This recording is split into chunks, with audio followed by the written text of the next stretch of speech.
Students, we are going to start with chapter 9 with this video. It is application to trigonometry. There are 2-3 terms which you have to keep in mind, and that I will explain you. But first, what is the major content of the chapter? A right angle triangle with any one of its side, say one side is 3 given to you and other is one angle is given to you, say. अभी तक क्या था, आप लोग ने ऐसा सीखा था कि एक राइट एंगल ट्रायंगल में आपको दो साइड दी है तो तीसरी फाइंड कर लेते थे, H square is equal to P square plus B square Pythagoras theorem से. बट इस चैप्टर में आपको एक ही साइड देंगे लेकिन साथ में एक एंगल देंगे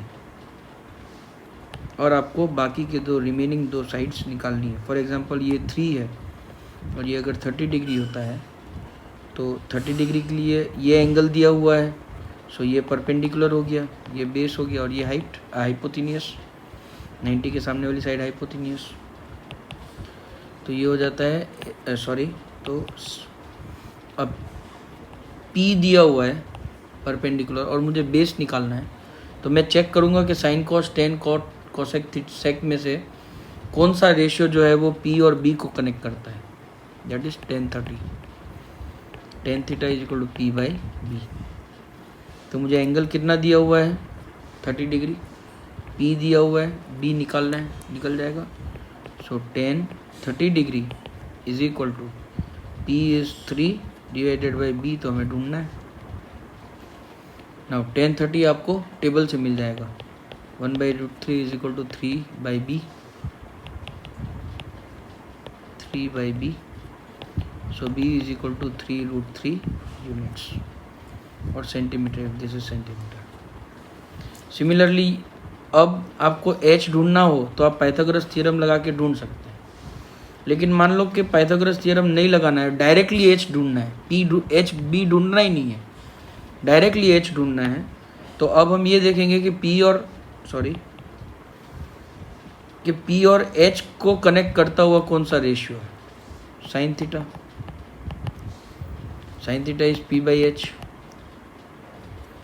तो एंगल तो 30 दिया हुआ ही है, sine 30 degree is equal to P is 3, H what we have to find. So 1/2 from the table, 3 by H. So H is equal to 3 to the 6 centimeter, 6 units. तो बेसिकली यही है चैप्टर में. अगर एक बार आपसे डायग्राम बन गया question पढ़ के तो इसी तरह के क्वेश्चन हैं. कुछ इंपॉर्टेंट टर्म्स हैं वो हम समझ लेते हैं, क्या नए टर्म्स हैं, और फिर उसके बारे में हम समझेंगे. मान लीजिए कि आप कुतुब मीनार घूमने गए हैं और आप यहाँ पे कुतुब मीनार के ऊपर चढ़ गए हैं. सपोज आपका नाम रवि है और आप यहाँ ऊपर हैं और आपका एक फ्रेंड आपको यहाँ नीचे से देख रहा है. उसकी तबीयत ख़राब थी तो होटल से निकलने में थोड़ा टाइम लग गया उसको, तो वो लेट पहुँचा. उतनी देर में आप ऊपर पहुँच गए हैं और ये आपको देख रहा है. तो इस लाइन को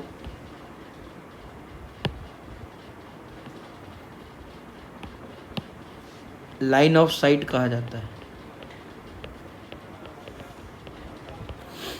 आप दोनों एक दूसरे को देख रहे हो. से फॉर एग्जांपल आपके फ्रेंड का नाम राकेश है, तो रवि और राकेश को ज्वाइन करती जो लाइन है, क्योंकि आप उसी लाइन से उसको देखेंगे, इसको लाइन ऑफ साइट कहा जाता है. अब क्योंकि राकेश आपको नीचे से ऊपर की तरफ देख रहा है तो उसके लिए ये जो एंगल राइज हुआ उसे कहा जाएगा angle of elevation. Angle of elevation. पर क्योंकि आपके लिए वो एंगल ऑफ एलिवेशन नहीं बन रहा, आप नीचे देख रहे हैं और ये आपका होराइजन है. होराइजन मतलब आपकी आंखों से स्ट्रेट एक इमेजिनरी लाइन जो ज़मीन को पैरेलल चल रही है. तो आप सामने देख रहे थे, सामने से आपने अपने फ्रेंड को देखने के लिए नीचे देखा, तो आपके लिए ये एंगल बनता है एंगल ऑफ डिप्रेशन। कई बार गलतियां करते हैं स्टूडेंट्स, इसको एंगल ऑफ डिप्रेशन ले लेते हैं।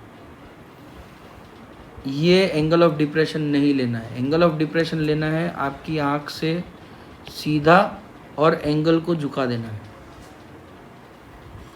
हाँ, अल्टरनेट इंटीरियर एंगल्स अगर आप देखें, ये एंगल और ये एंगल अल्टरनेट इंटीरियर एंगल्स होके इक्वली होंगे।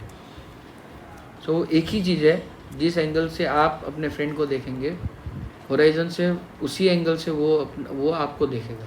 पर मिसकंसेप्शन ये ना हो कि इसे एंगल ऑफ डिप्रेशन, कई स्टूडेंट्स इसे लेते हैं, ये नहीं है एंगल ऑफ डिप्रेशन। और आपके एक्सरसाइज में 15-16 सम दिए हुए हैं, 16 सम में एक भी ऐसा क्वेश्चन नहीं है जिसमें इस एंगल का यूज़ हो रहा होगा वर्टिकल और लाइन ऑफ साइट के बीच में। हाँ, आर.डी. शर्मा में आपके पास ऐसे कुछ क्वेश्चंस हैं जिसमें ये एंगल दिया हो, वो आपको समझ के करना पड़ेगा। So this is about angle of depression and angle of elevation.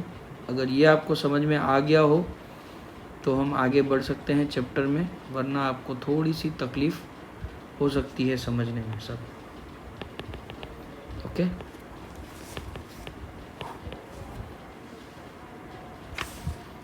तो मैं नेक्स्ट वीडियो से एक्सरसाइज 11 स्टार्ट कर दूंगा, आप इसे फॉलो कीजिए। Thank you.